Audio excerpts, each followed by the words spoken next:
dans cette vidéo, je vais vous montrer comment retenir, avec un aspect purement graphique, que le sinus de pi sur 2 moins x est égal au cosinus de x. Alors, comme d'habitude, on va s'intéresser déjà à pi sur 2 moins x. Alors maintenant, vous savez comment ça fonctionne.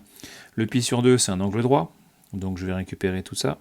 Tac, ça c'est mon pi sur 2, dans ce sens-là, bien évidemment. Et comme c'est moins x, eh ben, je vais reculer de x. Ça veut dire que je vais lui enlever cette partie-là.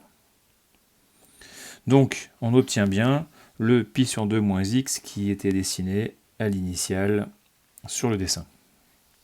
Bien. Moi, ce qui m'intéresse, c'est de trouver le sinus de ce pi sur 2 moins x. Alors, déjà, première chose, le pi sur 2 moins x intercepte le cercle trigonométrique en ce point. Le sinus sera donc la valeur qui est là, autrement dit, la distance qui est ici. Tac, tac. Ça, ce sera le sinus de pi sur 2 moins x. Et en fait, on remarque, enfin en tout cas j'espère que vous le remarquez, c'est que cette distance-là, elle est quand même très proche de cette distance-là, qui n'est autre que le cosinus de l'angle x.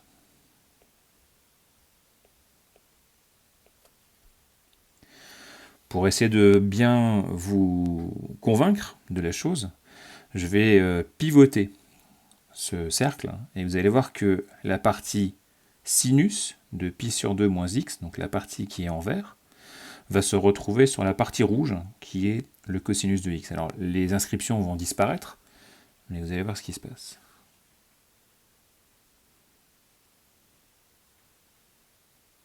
Ça, c'est l'idée.